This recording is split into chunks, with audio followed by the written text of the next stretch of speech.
فأعوذ بالله من الشيطان الرجيم. بسم الله الرحمن الرحيم. وآت ذا القربى حقه صدق الله مولانا العظيم. الصلاة والسلام عليك يا سيدي يا رسول الله. الصلاة والسلام عليك يا سيدي يا حبيب الله. الصلاة والسلام عليك يا سيدي يا شفيع المذنبين وعلى آلك وأصحابك يا سيدي يا رحمة للعالمين.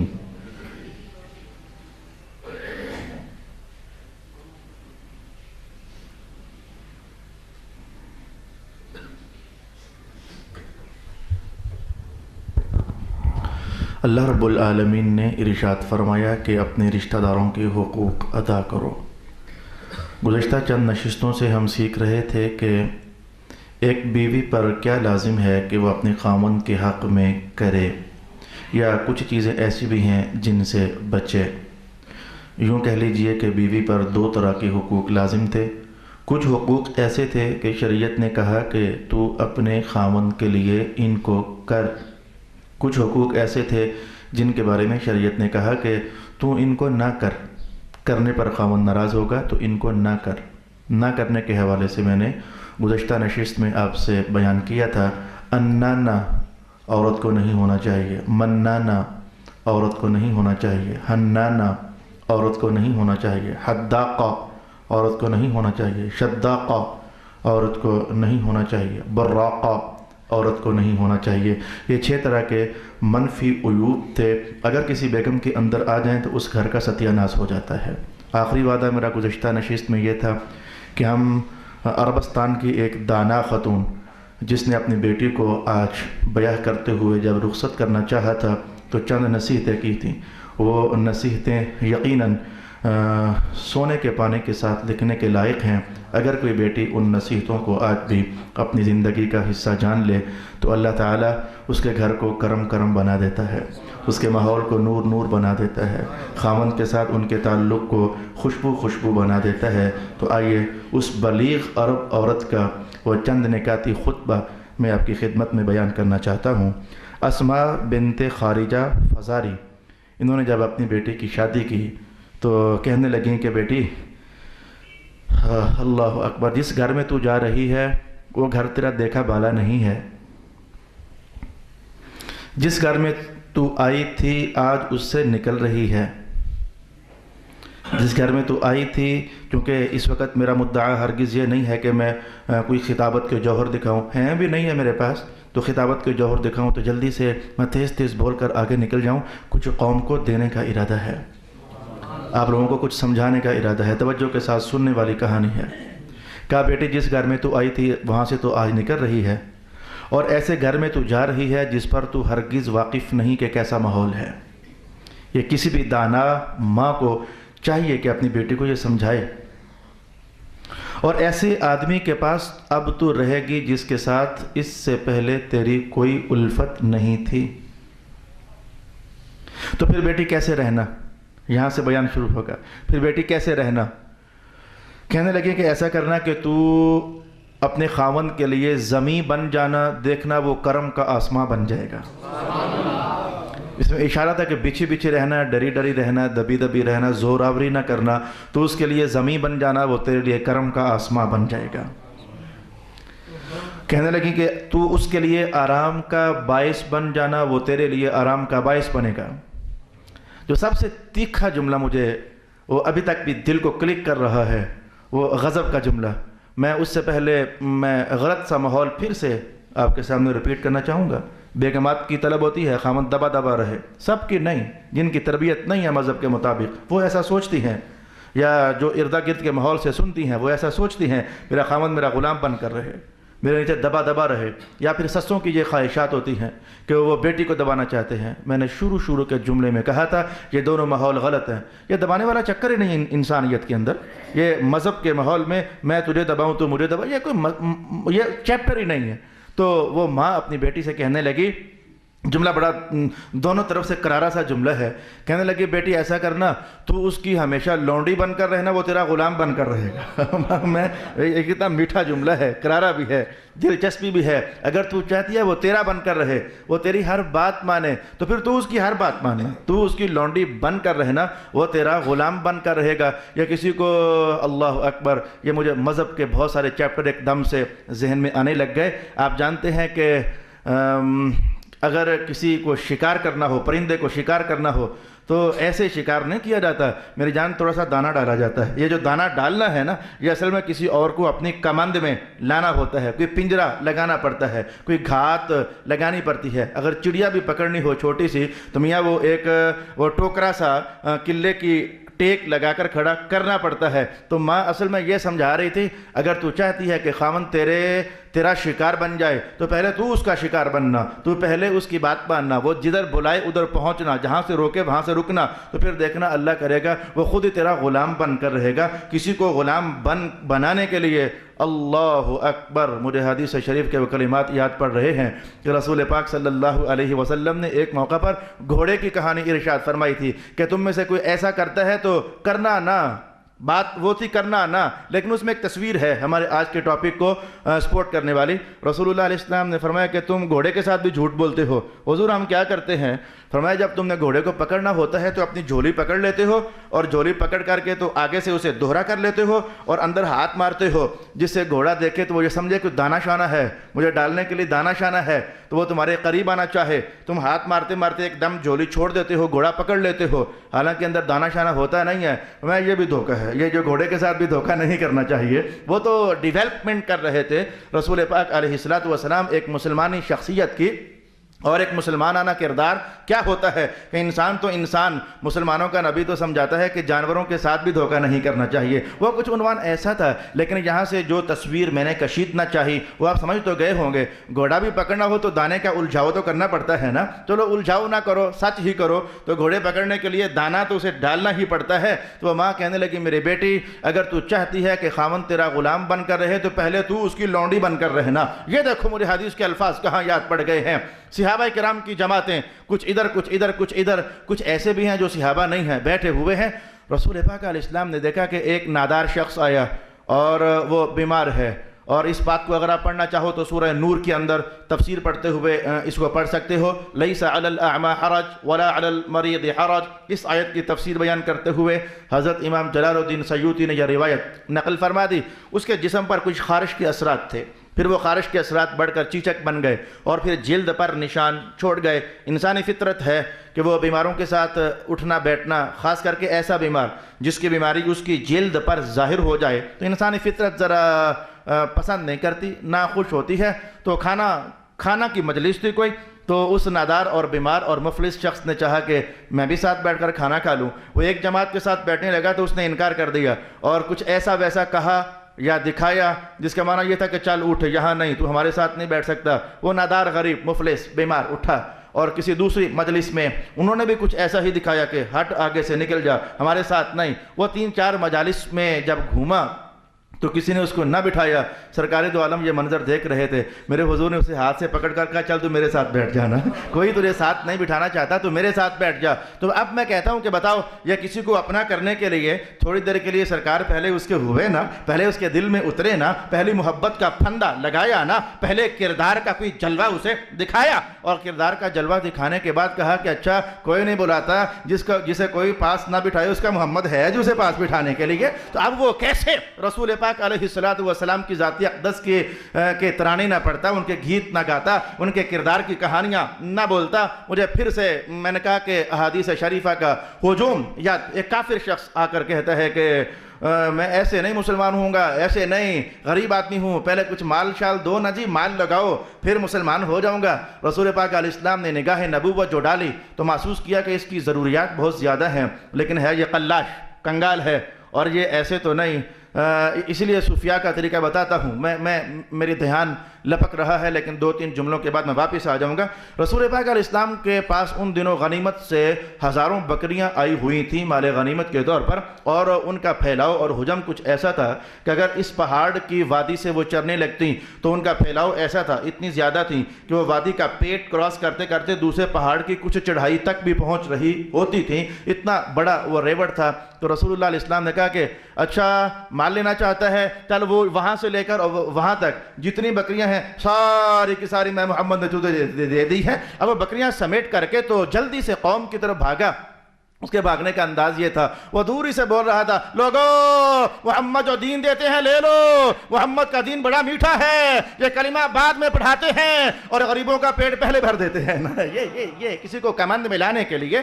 تو اب میرا خیال ہے کہ میرے استاد گرامی حضرت علامہ سید ریاض حسین شاہ صاحب دامت برکاتہم القدسیہ اسی لیے فرمایا کرتے تھے, یہ آج بھی کسی صاحب نے مجھ سے پوچھا کہ وہ جو غریب نواز نے 90 لاکھ کو مسلمان کیا تھا وہ سارے کیا ایک ہی جگہ رہتے تھے, کیا اتنی آبادی ان کی تھی؟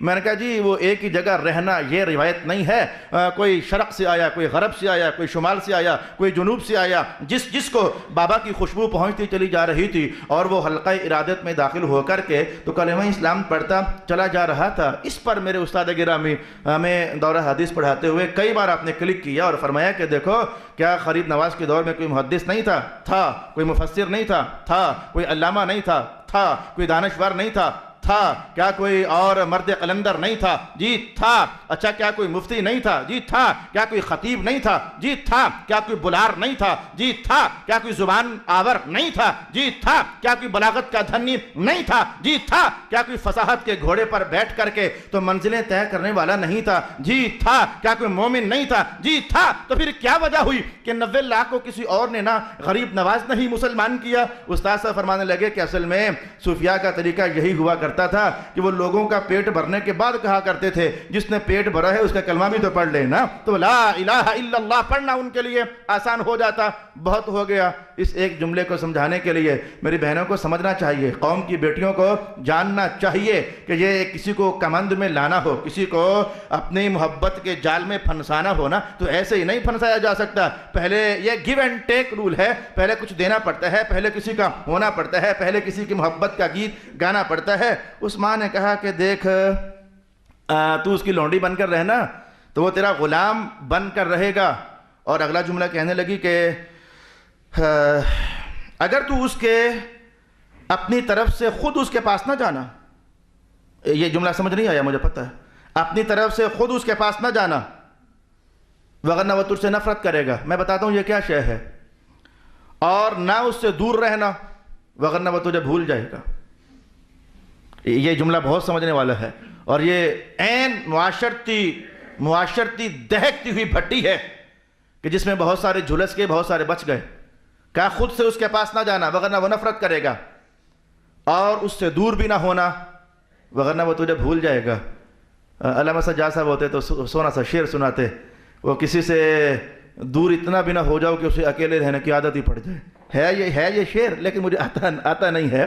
کسی سے اتنا دور نہ ہٹو کہ پھر دور رہنے کی عادت ہی پڑ جائے, پھر اسے تیرے بغیر جینا ہی آ جائے. ایسا بھی نہ کرو. تو کہنے لگے کہ ایسا نہ ہو کہ تو خود سے اس کے پاس نہ جانا وغیرہ نفرت ہوگی, اور اس سے دور ہٹ کر بھی نہ رہنا وغیرہ وہ تجھے بھول جائے گا. کہا پھر کیا کروں ماں؟ اس لڑکی نے کہا ماں پھر کیا کروں؟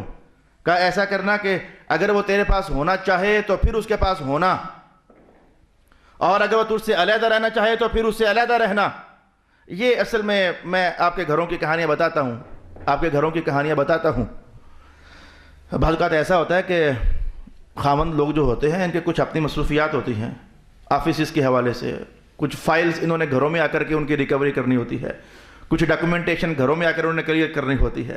یا مجھ جیسا خاوند ہو تو وہ 5 گھنٹے پڑھانے کے باوجود گھر آ کر چھٹی تو نہیں ہے, اس نے 8 گھنٹے پڑھنا ہوتا ہے. دورہ حدیث پڑھانے کے لیے 8 گھنٹے جب تک پڑھو نہ تو بندہ پڑھا نہیں سکتا.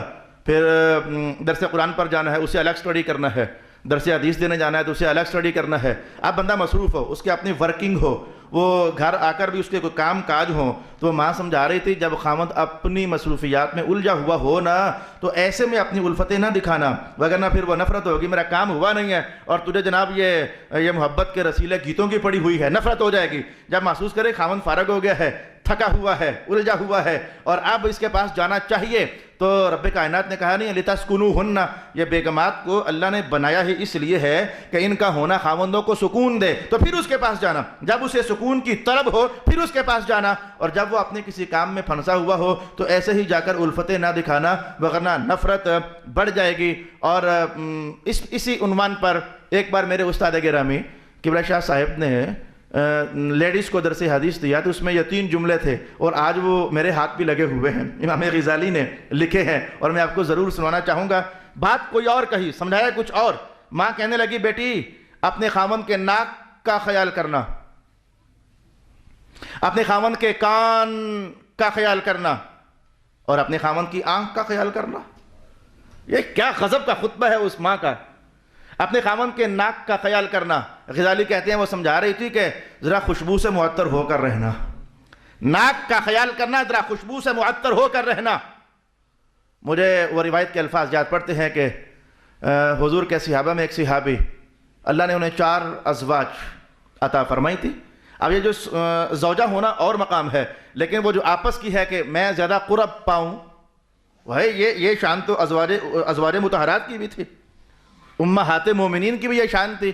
مومنوں کی مائیں ہیں یہ الگ عنوان ہے, لیکن جب سرکار کا عنوان ہوتا تو ہر ایک کی طلب یہی ہوتی, سرکار مجھے زیادہ چاہیں, کچھ ایسا بن ٹھن کر رہنا یا کچھ اس انداز میں رہنا. تو یہ جو جسے ہم کہتے ہیں سوکن ہونا, تو اس میں یہ مفاخرت یا مسابقت یہ عنوان ہوتا ہے صحیح کہ بس مجھے زیادہ چاہت ملے. اب وہ چاروں کی چاروں ایسی کرتی کہ وہ خوشبو میں مہکی رہتی, لیکن جب بھی وہ صحابی گھر جاتے تو وہ ہر ایک محسوس کرتی کہ ان کے سامنے میری خوشبو دب گئی ہے اور ان کی خوشبو غالب آ گئی ہے. تو ایک بار ایک خاتون نے, زوجہ نے پوچھ لیا کیا وجہ ہے, ہم ایک سے ایک بڑھ کر خوشبو لگاتی ہیں لیکن آپ جب سامنے آتے ہو تو آپ کی خوشبو غالب ہو جاتی ہے اور ہماری خوشبو دب جاتی ہے. وہ کہنے لگے کہ ماجرا یہ ہے, کسی زمانے میں بیمار ہوا تھا اور بیماری کا تعلق میرے جسم کے ساتھ تھا, جیسے خارش ٹائپ ہو جاتا ہے. میں نے حضور کے دربار میں حاضر ہو کر کہا حضور کرم فرمائیں, ماجرا طویل ہو گیا ہے اور شفا کا کوئی راستہ ہی نکال دیں. حضور رحمت عالم نے فرمایا تھا ذرا اٹھا کرتا. میں نے قمیض اتار دیا اور پھر کہا کچھ مناسب سا کپڑا باندھ لے اور اپنی شلوار بھی ذرا کھینچ دے. تو میں نے کپڑا باندھا اور اپنی ٹانگوں کا جتنا حصہ وہ ہو سکتا تھا میں نے کھول دیا. تو رسول اللہ علیہ السلام نے علاج یہ کیا کہ اپنا ہاتھ میرے بدن پر پھیرا, تو مجھے شفا تو جو ہونی تھی وہ ہونی تھی. تب سے لے کر آج تک اللہ نے اس محمد کے ہاتھ کے صدقے میرے وجود میں خوشبو پیدا فرما دی ہوئی ہے. لیکن یہ حدیث میں نے جو روایت کی ہے اور آپ کو سنائی ہے, اس سے میرا مدعا کچھ اور تھا. یہ دیکھو صحابہ کی ازواج مطہرات ہیں لیکن وہ خوشبو میں مہکی رہتی ہیں تاکہ خاوند کی توجہ بنے اور ان کی میں توجہ کا مرکز بن جاؤں. وہ ماں اپنی بیٹی کو یہی سمجھا رہی تھی کہ اپنے خاوند کے ناک کا خیال کرنا, یعنی ذرا خاص کر کے جب وہ آئے اس کے آنے کا ویلا ہو جائے تو پھر ذرا معطر سی ہو جانا جو گھر میں خوشبو دستیاب ہو سکے. اور کہا کہ اس کے کان کا بھی خیال کرنا. یہ کان کا خیال کرنے کا معنی سمجھیے, کچھ خواتین ہوتی ہیں اللہ پاک ان کو بھی ہدایت نصیب فرما دے, کوئی سلجھا سا ماحول انہیں بھی عطا فرما دے کہ خامد آنا تو ساتھ ہی وہ 100 اس طرح کی باتیں چھیڑ دینے. ٹھیک ہے کہ ہیں لیکن کوئی موقع بھی تو ہونا چاہیے نا. آتے ہی شروع ہو جانا جی ہاں جی وہ بجلی کا بل بھی آ گیا ہے تو گیس کا بھی بھرا نہیں ہے تو منہ کی فیس بھی سر پر ہے, اچھا فلانی بھی بیمار ہو گئی ہے تو مکان کا کرایہ بھی دینا ہے, سبزیاں بھی ختم ہیں. وہ آتے ہی جب ساری لسٹ بتا دی جائے, وہ خاوند کلپتا ہوا باہر سے گھر آئے اور اندر کھاتے پھر وہ دیکھے تو یہ 100 خرچے, وہ ڈسٹرب نہیں ہوگا تو کیا ہوگا. کہا کہ جب خاوند آئے نا تو اس کا استقبال, اس کو ویلکم, اسے خوش آمدید, اسے مرحبا میٹھے میٹھے الفاظ سے کہنا تاکہ اس کی باہر سے ساری تھکان دور ہو جائے اور وہ گھر میں آ کر میٹھا میٹھا سب ہو جائے نا. تیرے منہ سے کچھ ایسا ویسا سنے نا, موقع ڈال کر کہہ دینا, لیکن ذرا آتے ہی تو نہیں نا, وہ تیرے منہ سے کچھ ایسا ویسا سنے نا. اس کے کان کا خیال کرنا, کوئی ایسا بول نہ بولنا کہ وہ رنجیدہ ہو جائے, غمگین ہو جائے یا پھر بوجھل ہو جائے. اور کہا کہ اس کی آنکھ کا بھی خیال کرنا, مذہب کی شانوں کی کیا بات ہے, مذہب کے کیا حوالہ جات ہیں. کہا کہ اوروں کے لیے نہیں خاوند کے لیے, میں آپ کو ایک مذہب کا مسئلہ بتاؤں تاکہ اس سے میں کشیدنا چاہوں گا اپنا یہ عنوان. اگر کسی عورت کو ایک طلاق ہو جائے یا 2 طلاقیں ہو جائیں تو خاوند کے لیے رجوع کرنا جائز ہے عدت کے اندر، اور اگر عدت گزر جائے تو پھر تجدید نکاح ہوتا ہے. 3 طلاقیں ہو جائے تو پھر تجدید نکاح نہیں، پھر حلالہ ہوتا ہے، وہ ایک الگ عنوان. لیکن 1 طلاق ہو جائے تو 2 طلاقیں ہو جائیں تو عدت کے اندر رجوع جائز. تو عدت گزارنی کہاں ہے؟ خاوند کے گھر میں. آج آپ کو یہ بھی سمجھ آئے گا کہ خاوند کے گھر میں عدت گزارنے کا حکم کیوں ہے. جب طلاق ہو گئی ہے تو عورت جائے نا اپنے گھر میں. کہا نہیں تو اسی کے گھر میں عدت گزار. میں ان حکمتوں میں سے ایک حکمت آج آپ کو بتانا چاہوں گا. عورت اپنے خاوند کے گھر میں عدت گزارے. اب یہاں سے سونے، میرا عنوان اب آیا. تو مذہب نے کہا کہ جب تو عدت کی حالت میں ہے نا، تیرے خاوند نے تجھے 1 طلاق دے دی ہے، 2 طلاقیں دے دی ہیں، تو گھر میں ذرا زیادہ سج دھج کر رہے، زیادہ سج سج کر، زیب و زینت اختیار کر. اور بندہ تیرا آئے جائے نا گھر میں تو جان بوجھ کر آگے پیچھے سے پھیرا شیرا ڈال. سونی بن کر بھی رہے، خوبصورت بن کر بھی رہے، زیب و زینت کے ساتھ رہے. اور بندہ تیرا آئے گھر تو ذرا آگے پیچھے سے گھوم گھام کر چکر لگا، ذرا اسے ایک آدھ جلوہ اپنا دکھا، تاکہ انسان ہے نا وہ حسن کا بھوکا ہے. انسان کی فطرت اللہ نے ایسی بنائی، وہ خوبصورت چیز کو حاصل کرنے کا ارادہ رکھتا ہے. تو امام اعظم ابو حنیفہ فرماتے ہیں ہو سکتا ہے کہ تیرا 1 آدھ بار آگے پیچھے بن سمر کر وہ جو ٹورا پھیرا ہے اس کا دل نرم کر دے اور وہ رجوع کر لے، تجھے پھر اپنی بیگم بنا کر گھر رکھے. تو آپ نے محسوس کیا کہ یہ خاوند کے لیے سج دھج کر رہنا تاکہ اس کی آنکھوں کو میں اچھی لگوں. وہ ماں اپنی بیٹی کو یہ سمجھا رہی تھی کہ اپنے خاوند کی آنکھ کا خیال کرنا، جب وہ آئے تو گندی مندی نہ رہنا. اور یہ میں نے گزشتہ نشست میں آپ کو حدیث بھی بتائی تھی. تو یہ وہ حقوق ہیں جو کہ ایک بیوی کی زندگی کو معطر، خوشبودار، رسیلا، میٹھا اور بہت بہت کامیابیاں اس کی جھولی میں ڈھیر کر دیتی ہیں. ماں کہنے لگی دیکھ بیٹی دھیان رکھنا، اپنے خاوند کے ناک کا خیال رکھنا. تو ایسا نہیں ہے کہ خاوند بھی گندا مندہ ہو. خاوند بھی وہ، اگر میں نے صحابی کی ازواج کی آپ کو کہانی سنائی ہے تو خاوند صحابی کی کہانی بھی تو سنائی نا. ان کی خوشبو جو تھی وہ بیگمات کی خوشبو پر بھی حاوی ہو جایا کرتی تھی. چلو حاوی ہونے والا معاملہ نہ صحیح، لیکن کم از کم اتنا تو ہو نا کہ دونوں ایک دوسرے میں زندگی بھر کے لیے متوجہ ہو جائیں، خاوند کی نظر ادھر نہ جائے اور بیگم یہ سوچ کر کہ میرا تو خاوند ہی ایسے کلوڑا سا ہے اور جناب اس کی نظر ادھر ادھر. یہ دونوں ایک دوسرے کے لیے بن سنور کر، خوشبودار، معطر ہو کر کے، تو ستھرے ہو کر کے. آپ کو سمجھنا چاہیے کہ مذہب کے عنوانات میں ہم کسی ایک جہت کو دیکھتے ہیں، لیکن رسول اللہ علیہ السلام تو ایک مسئلہ کہتے تو آپ ادھر بھی دیکھ رہے ہوتے، ادھر بھی. یہ عربستان کا ماحول وہ تھا. ہمارے وارڈ نمبر 19 میں جاؤ، پانی بڑا کم ہے. ہمارے بچے جب نہاتے ہیں تو ہم ان سے کہتے ہیں بیٹا ذرا دھیان سے نہانا، پانی بڑا کم ہے. تو پانی کی قلت ہو تو پانی صرفے سے استعمال کیا جاتا ہے، وہ کھلا استعمال کرنے کی اجازت نہیں ہوتی. بیٹا ذرا دھیان سے نہانا، پانی بڑا کم ہے. تو عربستان کا ماحول، صحرا اور ریگستان اور وہ پہاڑی چوٹیاں، چٹانیں اور خشک سنگلاخ پتھر اور دور دراز سے 16 کلومیٹر دور سے لے کر پانی آنا. تو چاہیے تو یہ تھا نا کہ پانی کو بڑی کیئر کے ساتھ رکھا جاتا، کم استعمال کیا جاتا. صرف پینا ہوتا تو استعمال کرتے، یا جسم سے نجاست استنجا وغیرہ ہوتا تو استعمال کرتے. لیکن نہیں، رسول اللہ علیہ السلام کے حکم کو دیکھو، جب بھی نماز پڑھنی ہے تو وضو کرنا. اب یہ وضو کرنا، یہ 5 نمازیں ہیں تو 5 وضو، اور درمیان میں پھر وضو خراب ہو جائے تو پھر یہ تلقین. اس مومن کی کیا شان ہے جو ہمیشہ وضو میں رہتا ہے. مانا یہ تھا کہ وضو پھر بھی کرتے ہی رہنا. نمازوں کے لیے تو ہے نا، لیکن وضو میں رہنے کا اہتمام. رسول اللہ علیہ السلام کا یہ فرمان کیا سمجھ نہیں آتی ہے؟ بہت سارے نتائج کی طرح کہ ایک نتیجہ یہ بھی ہے کہ بیوی بھی جب 5 بار وضو کرے گی، خاوند بھی جب وضو کرے گا، یہ تو سارا دن بڑے ستھرے رہیں گے. تو ان دونوں کی نظر ایک دوسرے پر جمی رہے گی، ان دونوں کا دل آپس میں ایک دوسرے کے ساتھ بندھا رہے گا. تو میں نے کہا کہ یہ صاف ستھرا ہونا اور بن ٹھن کر ذرا رہنا اور ذرا زیب و زینت کے ساتھ رہنا، یہ مذہب کے باہر کیف مطلوبات تو ہیں، مقاصد تو ہیں. تو اس ماں نے کہا کہ بیٹی دیکھ، اپنے خاوند کے ناک کا خیال کرنا، اپنے خاوند کے کان کا خیال کرنا اور اپنی خاوند کی آنکھ کا خیال کرنا. اے عرب کی دانا خاتون، تو نے یہ باتیں کہاں سے لی؟ اے عرب کی دانا خاتون، تو نے یہ باتیں کہاں سے لی؟ وہ کہنے لگی کہ وہ ہوتا نا کہ جس کا کام اسی کو ساجے، وہ جن کا کام ہوتا ہے وہ بہتر جانتے ہیں. اس نے کہا کہ میں نے کسی زمانے میں کسی عرب کے مرد سے سنا تھا کہ ہم مرد لوگ کیا چاہتے ہیں. میں نے کسی زمانے میں عرب کے ایک مرد سے سنا تھا کہ ہم مرد لوگ کیا چاہتے ہیں، کہ ہماری بیگمات کیا کریں. پھر اس نے اس مرد کا خطبہ سنایا، میں آپ کو وہ بھی سنا دینا چاہوں گا۔ اس نے کہا یہ میں نے باتیں کشید کی ہے ایک عرب کے مرد سے، میں اب چاہوں گا کہ ذرا اس مرد کی عربی زبان کی فصاحت اور بلاغت اسی کی زبان میں تلاوت بھی کروں اور اس کا ترجمہ بھی سناؤں۔ اس خاوند نے کہا تھا کہ ہم یہ چاہتے ہیں، اس خاوند نے اپنی بیگم سے کہا تھا، جیسے ابو الدرداء نے نا کہا، شادی ہوئی نا آج، تو حضرت ابو الدرداء نے اپنی بیگم سے کہا دیکھ اگر کبھی تو روٹ جائے تو میں منا لیا کروں گا، اور اگر کبھی میں روٹ جاؤں تو منا لیا کرنا، تو ہماری زندگی اچھی ہو جائے گی۔ تو ذرا وہ اپنی اپلیکیشنز وہ پہلے ہی سے سامنے رکھ دینا، میں کہتا ہوں زندگی بڑی سونی ہو جاتی ہے۔ اس خاوند نے اپنی بیگم سے کہا اچھا ہم ایسے رہیں گے؟ اس نے کیا کہا، ہم کیسے رہیں گے؟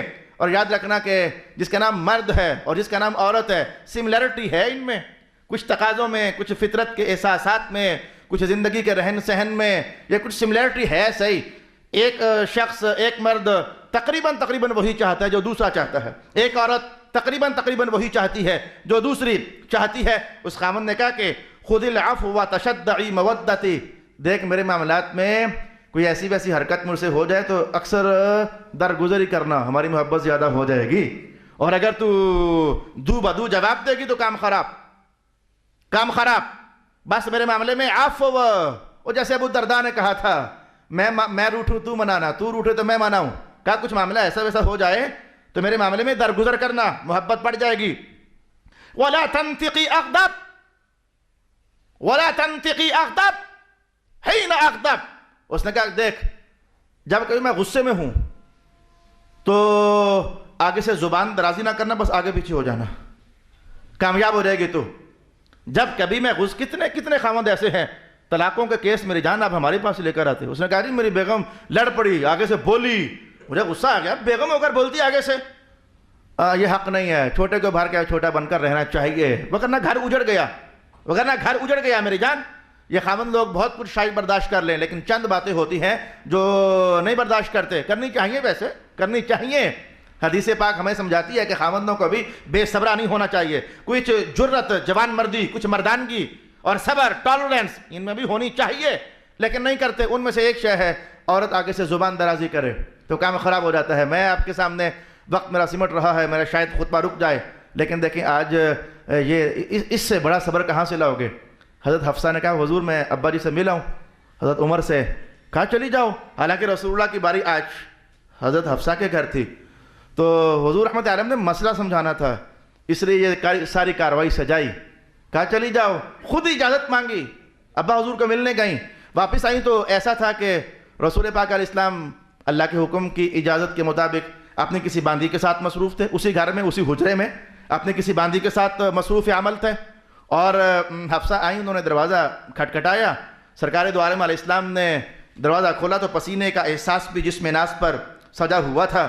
اب حفصہ سارا معاملہ سمجھ گئیں، خاص کر کے جب دیکھا کہ اندر میرے ہی بستر پر حضور رحمت عالم کی باندی، اب ان کا جملہ سننا اور آگے سے سرکار دو عالم کی زندگی کا سونا پہلو دیکھنا۔ انہوں نے کہا اچھا سرکار، اچھا کہا محبت میں ہی تھا، لیکن اس محبت میں تھوڑی سی تیزی کی لہر بھی تھی، بے ادبی کی نہیں، تیزی کی لہر تھی۔ تو کہنے لگی اچھا آپ نے اس لیے بھجوایا تھا ابا جی کو، جاؤ جا کر ملاؤ، ہیں آپ نے مجھے اس لیے بھجوایا تھا، آپ تو چاہتے ہیں کہ میرے ہی گھر میں میرے بستر پر ہیں۔ بس جملہ جب اس طرح کا کہا تو رسول اللہ علیہ السلام نے کچھ بھی نہ آگے سے کہا، میں مردوں کو سمجھا رہا ہوں، مردوں کو کچھ بھی نہ کہا، اتنا ہی کہا حفصہ میں نے تو وہی کیا جو کہ اللہ نے مجھے اجازت عطا فرمائی ہے، اس میں اتنا جلال میں آنے کی کیا ضرورت ہے؟ تو یہ دیکھیں صبر، ٹالرنس۔ اگر ہم جیسے نالائق ہوتے تو میاں بیگم اچھا ہمارے سامنے زبان درازی کرتی ہے۔ میں خواتین کو بھی سمجھا رہا ہوں کہ خاوند جب غصے میں ہو تو مت بولنا، آئیں بائیں دائیں ہو جانا، اور مردوں کو بھی سمجھاؤں گا کچھ زیادہ ہی تو تم انسان نہیں ہو، وہ بھی انسان ہے، تم کوئی زیادہ انسان نہیں ہو، وہ بھی انسان ہے۔ اگر کچھ ایسا ہو گیا تو ہی چپ کر جائے، صبر کر لے، یہ فوراً طلاق دینا، جی میری بیگم آگے سے بولی تھی، تو بعد میں روتے بھی تو خود ہے نا۔ اللہ نے بیگمات کو ایسا بنایا ہے کہ 2 دن تمہارے گھر نہ رہیں تمہاری طبیعت ٹھکانے ہو جاتی ہے، صاف کہتا ہوں میں، بعد میں روتے ہو، بھاگتے ہو، پیٹتے ہو۔ مولانا کوئی راستہ نکالیں، ہم نہیں نکال سکتے راستہ، مذہب کی پابندیاں اور حدود ہم پابند ہیں، نہیں نکال سکتے راستہ، پھر پریشان ہو جاتے ہو نا، ٹھیک 2 گھنٹوں میں طبیعت صاف ہو جاتی ہے۔ اس نے کہا کہ دیکھ جب مجھے غصہ ہو تو آگے سے بات مت کرنا۔ جملہ بڑا اس نے دلچسپ بولا خامن نے کہا وَلَا تُنَقِّرِينِي نَقْرَكِ الدَّفِّ مَرَّةً فَإِنَّكَ لَا تَدْرِي كَيْفَ الْغَيْبُ۔ کہنے لگا کہ مجھے ڈھول کی طرح کھڑکاتی نہ رہنا ہر ٹائم، وہ جیسے میں نے پہلے کہا آتے ہی برس جانا، زبان درازیاں کرنا. کہا مجھے ڈھول کی طرح کھڑکانا مت، اس لیے کہ جب ڈھول پھٹ جائے تو بڑی اندر سے عجیب آواز آتی ہے. پھر تو ایسا نہ ہو کہ جب پھر میں وہ پھٹ جاؤں نا تو کچھ ایسا بولوں کہ بہت ہی عجیب ہو جائے، تو بھی برباد اور میں بھی برباد. وَلَا تَكْثَرِ الشِّكْوَى، میرے سامنے شکوے زیادہ نہ کرنا، ایسا ہو گیا وہ ہو گیا، تیرے باپ نے ایسا کر دیا، تیرے بھائی نے ایسا کر دیا. شکوہ نہ کرنا میرے سامنے کبھی. فَتَنْصِبُ الْهَوَى، یہ شکوہ کرنے سے عورت اپنی ویلیو اور محبت کی ویلیو نظر خامند کی نظر سے ڈاؤن کر لیتی ہے، گراف ٹوٹ جاتا ہے. کہا شکوہ نہ کرنا. وَيَأْبَاكِ قَلْبِي، وگرنہ میرا دل تجھ سے نفرت کرے گا. وَالْقُلُوبُ تَقْلُبُ، اور دلوں کے بدلنے کا بیگم پتہ نہیں چلتا، یہ ایسے ہی بدل جاتے ہیں. تو آگے سے شکوہ کبھی نہ کرنا. فَإِنِّي رَأَيْتُ الْحُبَّ فِي الْقَلْبِ وَالْأَذَى وَإِذَا اجْتَمَعَا لَمْ يَلْبَثِ الْحُبَّ يَذْهَبُ. اس نے کہا کہ دیکھ، ایک دل میں محبت اور اذیت دونوں آ جائے نا تو نتیجہ یہ ہوا کرتا ہے کہ محبت وہ جگہ چھوڑ کر چلی جاتی ہے اور اذیت اور تکلیف وہاں پھر رہنے لگ جاتی ہے. تمہیں معلوم نہیں ہے 100 برس کی محبت، 40 برس کی محبت ایک شکایت سے تم بھلا دیتے ہو. کتنے نالائق ہے انسان. آدم بے وفا ہمیشہ اول دل بر پاوے. تو یہ میاں صاحب نے کہا ہے، یہ پہلے محبت کمانا چاہتا ہے، جب دل بر مل جاتا ہے تو 2 ہی دنوں میں رج جاتا ہے اور بھاگ جاتا ہے. یہ آدم یعنی انسان کی بے وفائیاں بڑی پرانی ہیں. تو کہا کہ یہ دلوں کے بدلنے کا پتہ نہیں چلتا. میرے بیگم مجھے ستانا نا، اگر تو نے ستایا تو تیری طرف سے ستانا اور میری طرف سے محبت یہ ایک دل میں جمع ہوں گے تو آخرکار محبت بھاگ جائے گی اور یہ تیرا ستانا جو ہے میرے دل میں رہ جائے گا اور نوبت ٹھیک نہیں ہوگی. یہ میں نے عربستان کے 2 بلیغ ترین خطبے آپ کو سنانا چاہے ہیں. رب کائنات نے کتنا خوبصورت ارشاد کیا، وَآتِ ذَا الْقُرْبَى حَقَّ، ہر بندہ دوسرے کا حق پہچانے. ہم ایسے ہو گئے کہ ہم اس چکر میں ہوتے ہیں کہ ہمارا حق تو پہچان. کسی بھی ریلیشن میں، کسی بھی تعلق میں ہم اپنا حق اوروں کو تو سمجھانا چاہتے ہیں کہ ہمارا تجھ پر یہ حق ہے. نہیں، اوروں کا بھی تو سمجھو کہ اس کا بھی تجھ پر کوئی حق ہے. مذہب نے اس کا بھی کوئی تجھ پر حق ڈالا ہے، اوروں کا حق بھی تو ہے نا. یہ سرکار دو عالم علیہ السلام کی شان تھی. جب خواتین کو سمجھاتے تو یوں لگتا کہ خاتون تو مر ہی گئی، اتنا دبا دیا، اتنا سمجھا دیا اور اتنا نرم کر دیا رسول اللہ علیہ السلام نے جیسے. اور جب خاوند کو سمجھاتے تو خاوند یوں محسوس کرتا کہ لگتا ہے کہ مجھے تو بڑا ہی ڈر کر رہنا چاہیے اور مجھے تو بڑی احتیاط سے رہنا چاہیے. یہ بلاغت ہوتی تھی حضور رحمت عالم کی اور دلوں سے قریب ہو جانا ہوا کرتا تھا. انشاءاللہ العزیز کچھ باتیں اور رہ گئی ہیں بیگمات کے حوالے سے. اگلی نشست وآخر دعوانا الحمدللہ.